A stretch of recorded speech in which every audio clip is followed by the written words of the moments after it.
ఈశాన్య రాష్ట్రాల్లో వరద తగ్గుముఖం పట్టింది. వర్షాలు తగ్గడంతో అస్సాం, మణిపూర్ నెమ్మదిగా కోలుకుంటున్నాయి. అయితే బ్రహ్మపుత్ర నది పరివాహక ప్రాంతాలు ఇప్పటికీ ముంపులోనే ఉన్నాయి. మోరీగావ్ జిల్లాలోని 64 గ్రామాలు జల దిగ్బంధంలో చిక్కుకున్నాయి. అస్సాంలో బ్రహ్మపుత్ర నది మధ్యలో ఉంటుంది మోరీగావ్ జిల్లా. ఇక్కడి మయాంగ్ చపారి ప్రాంతంలో 200 కుటుంబాలు నివసిస్తున్నాయి. వర్షాలకు మునిగిపోయిన ఇళ్లలోనే వీరు కాలం వెళ్లదీస్తున్నారు. ఏటా తాము ఇదే పరిస్థితి ఎదుర్కొంటున్నామని స్థానికులు చెబుతున్నారు. కాగా భారీ వర్షాలు, వరదలకు ఈశాన్య రాష్ట్రాల్లో 40 మందికి పైగా చనిపోయారు. లక్షలాది మంది ప్రభావితులయ్యారు.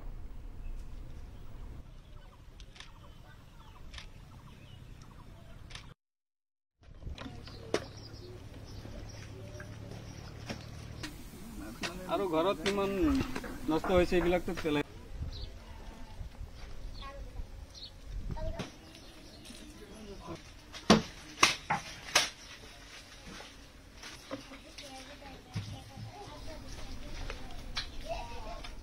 ఈశాన్య రాష్ట్రాల్లో వరద తగ్గుముఖం పట్టింది. వర్షాలు తగ్గడంతో అస్సాం, మణిపూర్ నెమ్మదిగా కోలుకుంటున్నాయి. అయితే బ్రహ్మపుత్ర నది పరివాహక ప్రాంతాలు ఇప్పటికీ ముప్పులోనే ఉన్నాయి. మోరీగావ్ జిల్లాలోని 64 గ్రామాలు జల దిగ్బంధంలో చిక్కుకున్నాయి. అస్సాంలో బ్రహ్మపుత్ర నది మధ్యలో ఉంటుంది మోరీగావ్ జిల్లా. ఇక్కడి మయాంగ్ చపోరి ప్రాంతంలో 200 కుటుంబాలు నివసిస్తున్నాయి. వర్షాలకు మునిగిపోయిన ఇళ్లలోనే వీరు కాలం వెళ్లదీస్తున్నారు. ఏటా తాము ఇదే పరిస్థితి ఎదుర్కొంటున్నామని స్థానికులు చెబుతున్నారు.